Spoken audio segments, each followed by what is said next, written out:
अगर आज जीवित होते और यहाँ पर होते तो ज़रूर वो भी अपनी कर्मभूमि हाजीपुर का जिक्र करते। इन 75 सालों की यात्रा को समअप करके बताने के लिए बहुत कम है। बचपन से जब से होश संभाला उनके माध्यम से इस संसद की कार्यप्रणाली को समझा, इस संसद की कार्यशैली को समझा, और जब पहली बार इस लोकसभा में आया तो उन्हीं का ही हाथ पकड़ कर आया। बनने का सौभाग्य हम लोग को मिला इतिहास और भविष्य के बीच।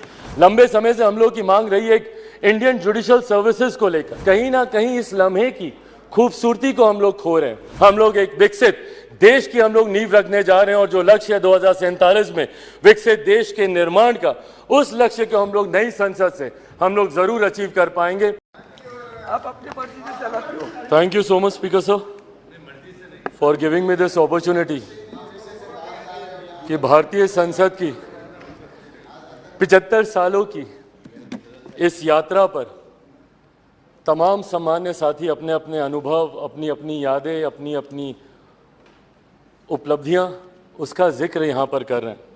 मुझे लगता है सर एक दिन कुछ घंटे इन 75 सालों की यात्रा को समअप करके बताने के लिए बहुत कम है, पर मैं बधाई दूंगा जिस तरीके से आज हमारे प्रधानमंत्री आदरणीय नरेंद्र मोदी जी ने इतने कम समय में इतने खूबसूरत शब्दों के साथ जिस तरीके से इस 75 साल की यात्रा के बारे में उन्होंने पूरा बखान किया, जहां हमारे देश के प्रधानमंत्रियों के योगदान से लेकर इस संसद को चलाने में छोटे से छोटे कर्मचारी के योगदान तक की उन्होंने सराहना की, उनको भी उन्होंने सम्मान देने का काम किया। मीडिया के हमारे साथियों का भी उन्होंने जिक्र किया।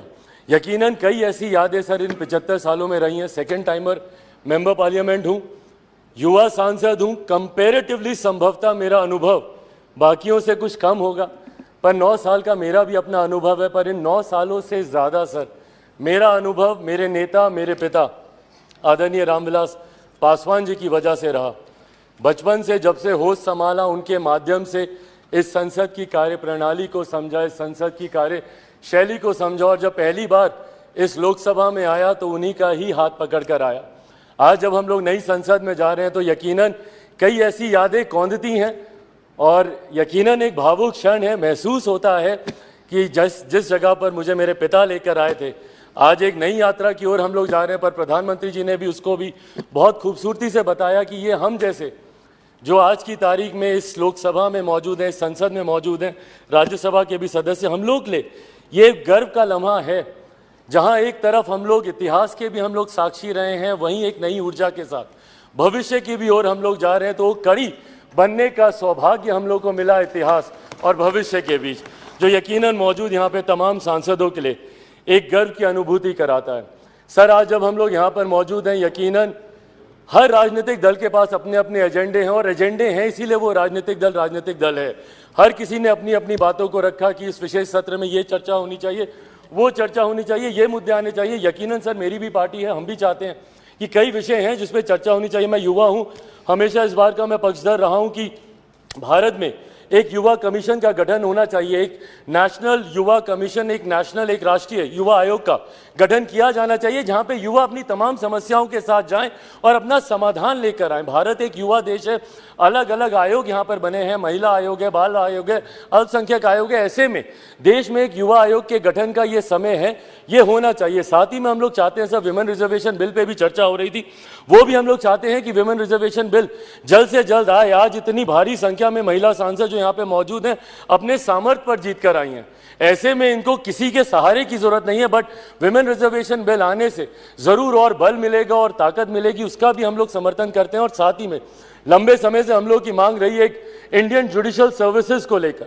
हम लोग चाहते हैं कि एक जुडिशियल सर्विसेज का गठन हो, ताकि समाज के वंचित वर्ग से आने वाले लोग उस स्थान पर पहुंचे जहां से वो न्याय दिलाने की प्रक्रिया का वो हिस्सा बन सके, ताकि उनके साथ जो अभी तक भी रह रहकर भेदभाव या अन्याय होता है उसको दूर किया जा सके। पर इन तमाम विषयों को अलग अलग मंचों पे हम लोगों ने रखा है सर, ऑल पार्टी मीटिंग होती है वहां पर भी, पर हम लोग सिर्फ इन एंटीसिपेशन की क्या होगा, कहीं ना कहीं इस लम्हे की खूबसूरती को हम लोग खो रहे हैं।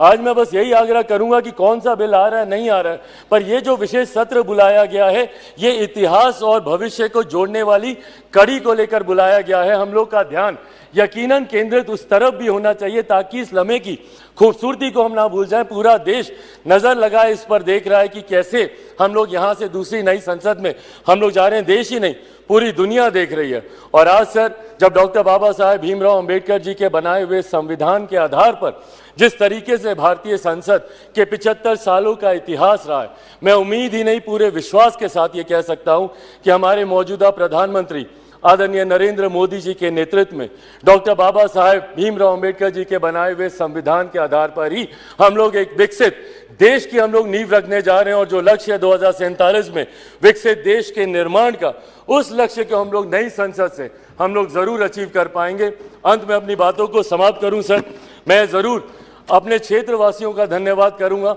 और मुझे लगता है हम सब यहाँ पर हैं भारत की जनता की वजह से, अपने अपने क्षेत्रवासियों की वजह से। मैं जमुई से आता हूं सर, मैं जमुई वासियों का धन्यवाद करूंगा। मेरे नेता, मेरे पिता अगर आज जीवित होते और यहाँ पर होते तो ज़रूर वो भी अपनी कर्मभूमि हाजीपुर का जिक्र करते।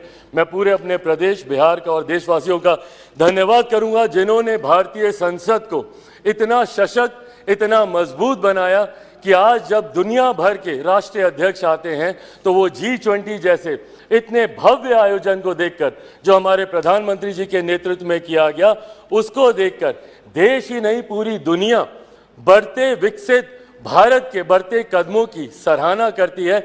एक बार फिर से मैं प्रधानमंत्री जी का भारत को नई संसद देने के लिए उनका धन्यवाद करता हूं और यहां पर आपका धन्यवाद करता हूं कि आपने मुझे समय दिया। Thank you so much sir. ऐसे ही खबरों के लिए जुड़े रहे बिहार टॉक से। यूट्यूब पर लाइक और सब्सक्राइब करें, बेल आइकन जरूर दबाएं। फेसबुक, ट्विटर और इंस्टा पर फॉलो करें।